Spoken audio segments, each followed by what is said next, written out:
Chers apprenants, chers élèves, bienvenue sur la plateforme École au Burkina. Je me nomme Konfé Moumini, je suis professeur certifié de lycée et collège, option Histoire-Géographie. Cette séance pour la terminale D est consacrée à une partie d'histoire et à une partie de géographie aussi. Et nous allons commencer avec cette séance avec la leçon numéro 3 du premier chapitre du palier 2 qui parle de l'évolution politique du Burkina Faso de 1960 à nos jours. La séance passée, nous avons parlé du processus d'accession à l'indépendance des colonies françaises. Et au cours de cette leçon, nous avons abordé le cas d'une colonie de peuplement, l'Algérie. On a décrit l'évolution de cette colonie-là jusqu'à l'indépendance. Et en deuxième partie, nous avons abordé la décolonisation du Burkina Faso, l'ex-Haute-Volta, qui également suivait un processus comme le processus suivi par toutes les colonies françaises d'Afrique jusqu'à l'indépendance. Donc, nous allons aujourd'hui nous concentrer sur l'évolution politique du Burkina Faso de 1960, ça veut dire depuis l'accession à l'indépendance jusqu'à nos jours. Donc, leçon numéro 3.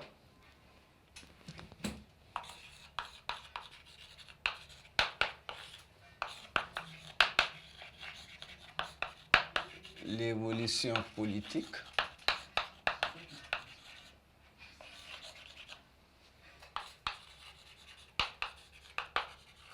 du Burkina Faso de 1960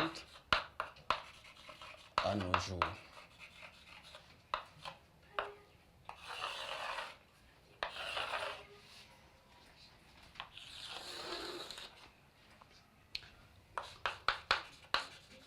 Introduction.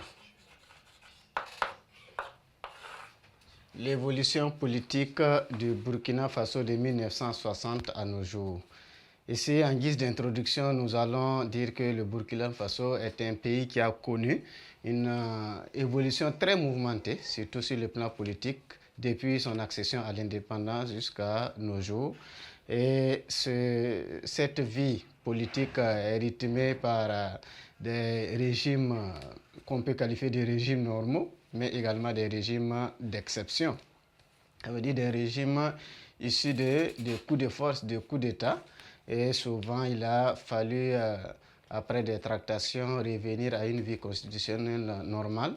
Parce que la plupart du temps, lors des coups d'État, l'Assemblée nationale est dissoute, la Constitution est suspendue, souvent on met en place une charte pour pouvoir cadrer l'évolution ou bien l'action de la transition. Donc nous allons voir au cours de cette leçon 3 grands points parlant du Burkina Faso de 1960 jusqu'à 1983, l'évolution politique du Burkina Faso de 1983 jusqu'à 1991 et pour terminer avec l'évolution politique du Burkina Faso de 1991 jusqu'à nos jours. C'est une histoire très riche sur le plan politique et nous allons commencer avec le grand 1, l'évolution politique du Burkina Faso de 1960 jusqu'à 1983. Donc, grand 1, l'évolution politique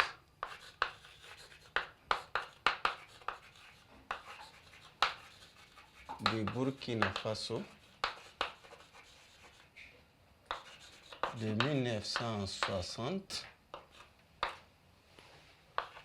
à 1983.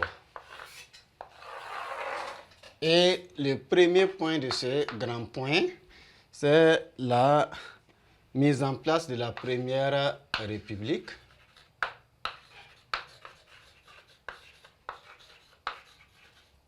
De la Première République de 1960 à 1966. 1960 à 1966. Ici, dans ce petit point, la première république du Burkina Faso de 1960 à 1966. Il faut reconnaître qu'à partir du 5 août 1960, le Burkina Faso est un État indépendant avec comme premier président Maurice Yamewo. Maurice Yamewo qui proclame l'indépendance de la République de la Haute-Volta et qui en est même le premier président.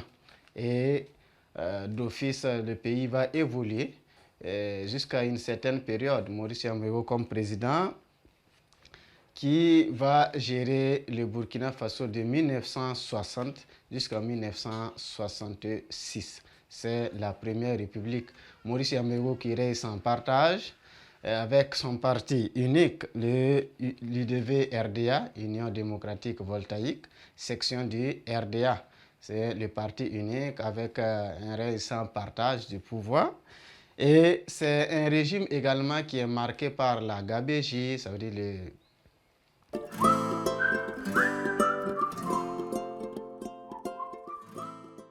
la mauvaise gestion, la malgouvernance, le népotisme, ainsi de suite.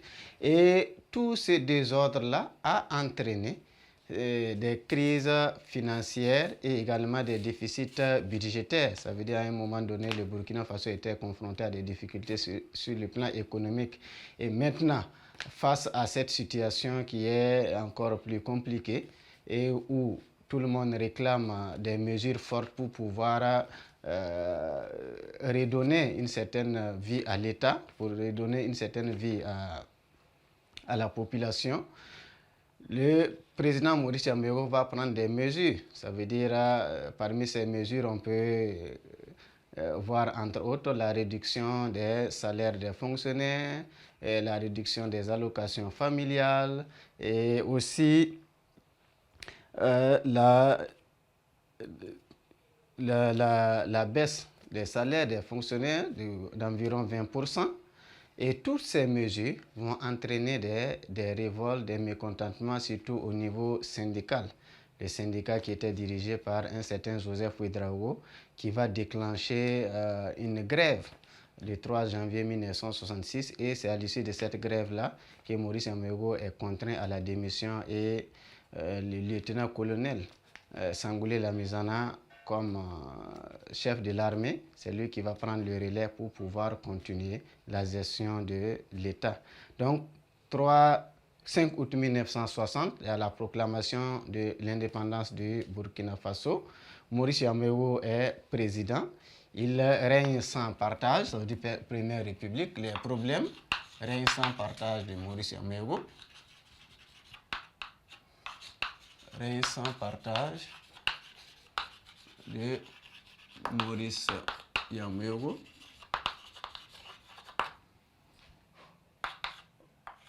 Parti unique qui est UDV RDA, la gabégie, le népotisme, la malgouvernance, ainsi de suite. Donc, voici un peu les problèmes de cette première république, les problèmes qui ont entraîné la chute de la première république. Maurice Yamewo comme président irait sans partage avec un parti unique. Le parti qui est seulement autorisé, c'est l'UDV RDA, c'est-à-dire Union démocratique voltaïque, section du RDA.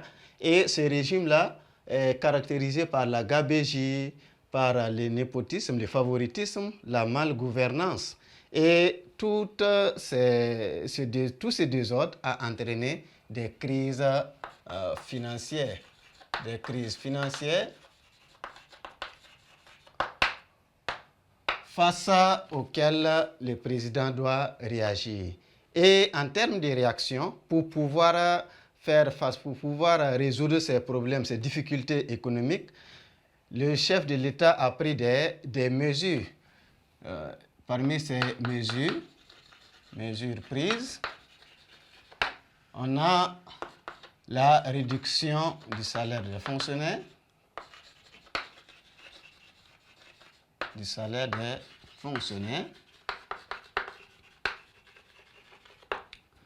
d'environ 20%. Réduction des allocations familiales.